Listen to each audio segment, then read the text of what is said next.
36 guys on the ballot, and voters can only pick a maximum of 10. So we take a look at some of the notable first-timers. Greg Maddux, Tom Glavine, Mike Messina, Jeff Kent, and Frank Thomas, just one of many guys. And there were some holdovers as well. And Tyler, again, mentioning that you can only put 10 on your ballot with 36 available. How tough a vote was it for you this year? Yeah, I think it's a real problem. I mean, 22% of the voters last year filled all 10 spots.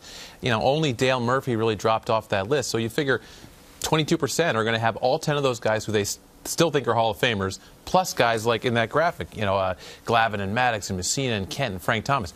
So that really creates a problem because of this limit of 10, which I've never heard a logical reason why it exists. I think the only question that ought to matter to a voter is this guy a Hall of Famer or not? Not how does he fit into my top 10, because otherwise it's unfair to the candidates. How about somebody who was on a ballot last year, but this year gets knocked off someone's ballot just because some new guys come on? That player didn't do anything differently. He's still the same player as he was. His stats didn't change, but just because of this arbitrary rule, it seems unfair to the candidates to me. Hall of Fame voting goes back about 80 years. I've been voting for about a dozen years. I haven't been voting for 80 years, but I think this is one of those years when you looked at the second line of that graphic, limited to 10 players. I totally agree with Tyler when I had guys this year that I voted for in the past, but I couldn't vote for again because they had been squeezed out. So apologies to a guy like Edgar Martinez and Larry Walker, guys who I have voted before, but now their Hall of Fame candidacy has been weakened because I got a sheet that says that I could only vote for 10 guys, and there were a lot of names added this year. We just saw it, Maddux and Glavine and Frank Thomas. Jeff Kent was another guy. I went down to the 10th slot on my ballot, and it was between Jeff Kent and Tim Raines. And I voted for Raines in the past. Raines' percentage has been growing, and I felt that giving him the vote was more important than a first-timer like Kent, who hopefully will get above 5% and will stay on the ballot. Jack, I've been voting not for 80 years either, but a long time, and I have never enjoyed the process less than this year. I mean, there are 19 new guys on the ballot. As Tyler said, there are very deserving candidates who did not get my vote, who are not going to get a lot of votes from people out there because they're limited to 10.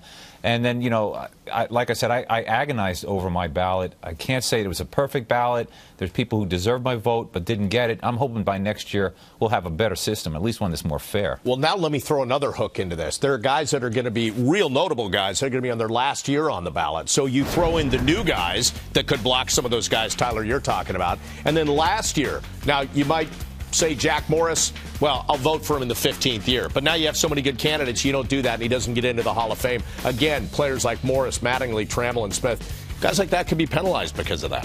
Right. The only penalty really is if they fall off the ballot, and you've got to fall pretty far, under 5%. To fall off the ballot entirely. I do think some guys will, though. I'd be surprised if Sammy Sosa was still on the ballot going forward. Some of the steroid guys get in the 30% range, but Sosa is thought of as one-dimensional and maybe more clearly a pure creation of steroids, let's say, than others. I'd be surprised if he stays on the ballot. Some others, Rafael Palmeiro, I think will probably fall off. I think Messina will make it past the 5%. I think he'll have a little bit stronger showing. But that's the danger. I worry about a guy like Fred McGriff, for example, who I think is a pretty good candidate. But is he going to make people's top 10? He might make. He might be on it if you could vote for whoever you wanted.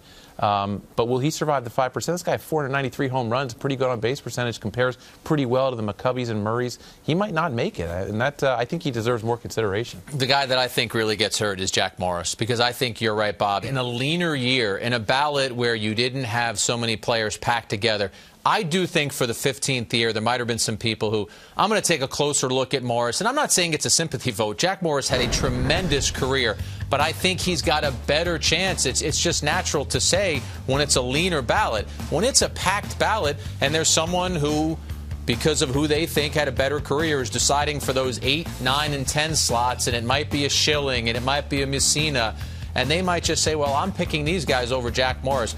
Jack Morris, I have a feeling, is going to come somewhere between 67.7 and 75, he's not going to get in. I think he's going to fall short. I think Jack Morris is very smart. He knew his best shot was last year. This is a tough ballot to crack. I voted for Mussina for the reason that Tyler said. I did not want him to fall under 5%. I think he's a Hall of Famer. And, you know, in other years, I would have been fine waiting to the second, third, fourth year.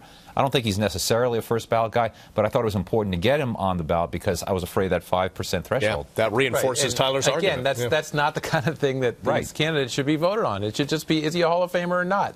Simple. Is that something? How do I fit into it? Is that something the writers can discuss at some point? I actually raised it at the World Series meeting of the Writers Association, and then again at the winter meetings, because I feel like if it's a process that can be improved, why shouldn't we try to improve it?